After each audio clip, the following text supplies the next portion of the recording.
ګرانو کتونکو السلام علیکم.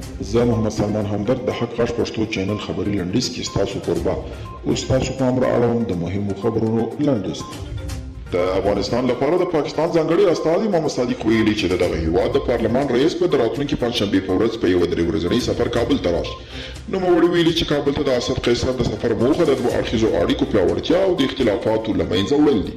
د فاینانشل ایکسپریس په نامه هندي نشریې د افغان سولې په اړه یوه اوږده مقاله خپره کړې ده. د مقالې وروستۍ برخه کې راغلي افغان سوله اوس مهال پیچلې ښکاري، خو د عنقرې کنفرانس ته هیلې شته او ممکن دا ناسته په دغه هیواد کې سولې ته د رسیدو لاره هواره کړي.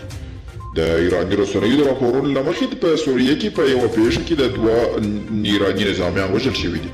راپورونه وایي چې د مهدي بختیاري او مجتبی برسنجي په نامه دا دوه ایراني نظامیان د سوریې په المدین سیمه کې د سړک غاړې مین چاودنه په پیښه کې وژل شوي دي او د روسیې د ډاکټرانو ټولنې د کرملین مخالف الکسی ناوالني د اړینې درملنې غوښتنه کړې ده.